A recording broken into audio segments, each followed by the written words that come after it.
I was thinking as I'm looking around here and I'm, catching the vibe, and I'm thinking I was 16 and in the Mississauga cast of Hair, and we were at the Royal Alex, and that's over 40 years ago. Oh Lord, get me a chair, somebody. And over 40 years ago, they put out a bench warrant for all the members of the Toronto Hair cast because we were subversives. We were deviates.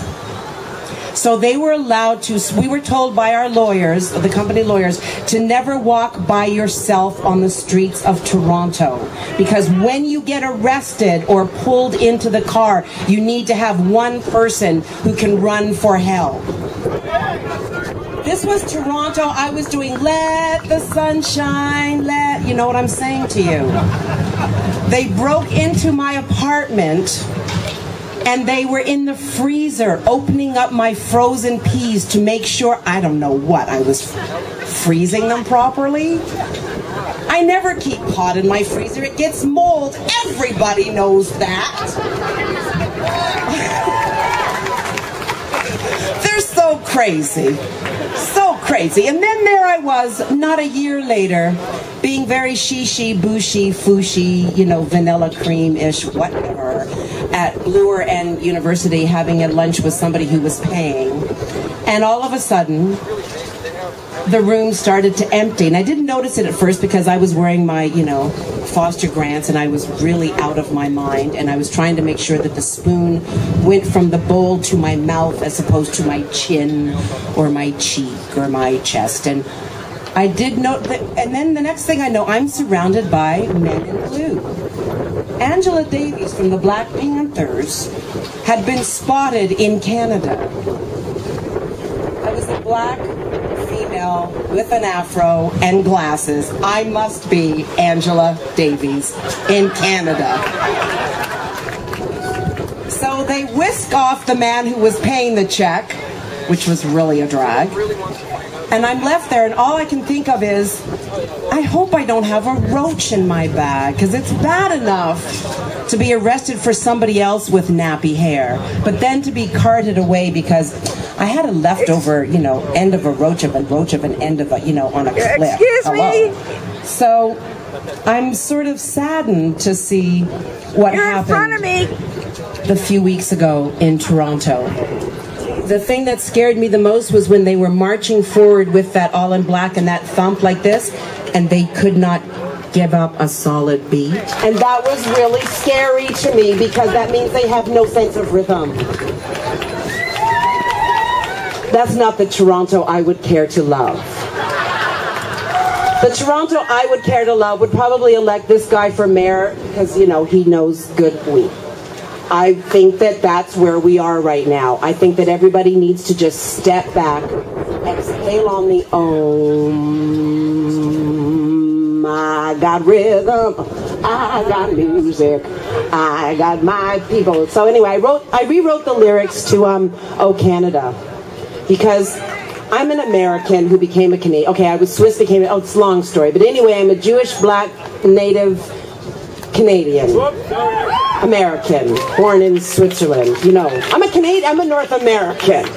And so it really aggravates me when I see us losing things that we have, for whatever reasons, chosen to not find so important. You know what I'm saying?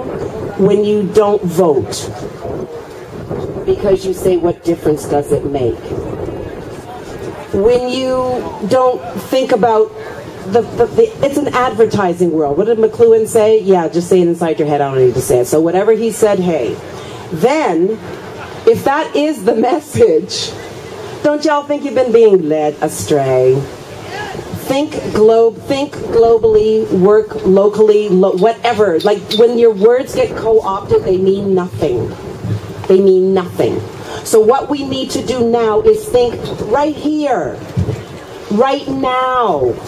Right, you with the beautiful striped umbrella, you with the flag. We need to think neighborhood.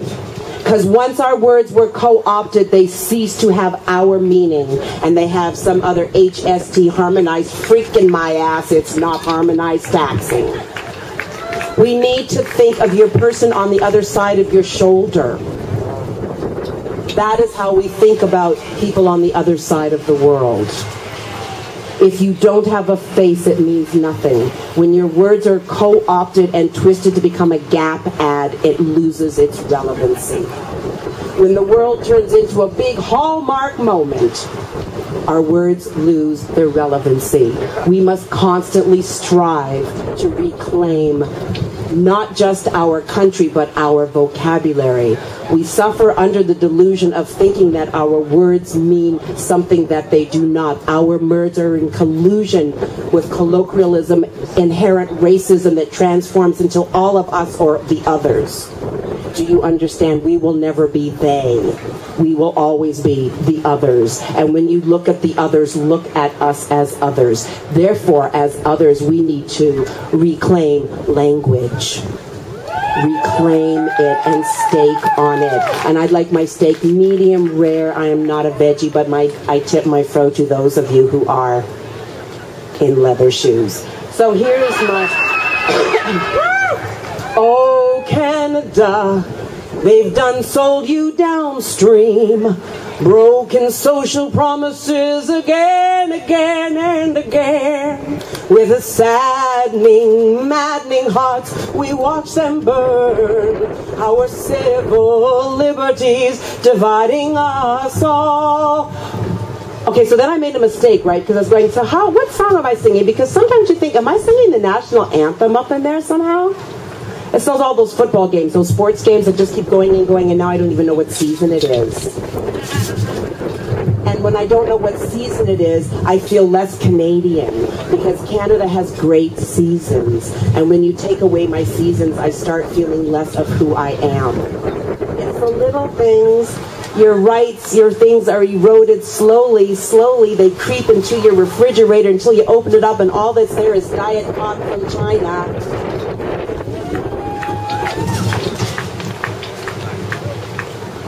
Oh, Canada, they've done sold you downstream, broken social promises again, again, and again. With saddening hearts, we watch them burn. Our civil liberties divide us all by creed, by job. We fight, they win, sad but true.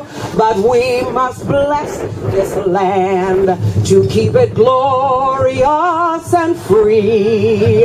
Oh, Canada, fair wages for us all. Oh, Canada, our voices will be heard, because we will rise up, feel your power, rise up, feel your strength, rise up, take that power, rise up. It's in your feet as you march along to the next elections that are coming out. Ask them for real questions, get some for real answers, because as the dead white man once said, I know, who was that latest dead white man? This is a long time ago, dead white man once said, if you are not part of the solution, you are part of the problem. Take responsibility for our actions. Move forward on a positive pace, because as long as they keep us fighting amongst ourselves, we fail, they friggin' rise. We will fail, they will friggin' rise. So stop fighting amongst ourselves. That is a waste of our time and energy. We need to fight together towards a creative and common good. Because I believe we got the power. We got the power. Because this land is your land. This land is my land. This land ain't their land.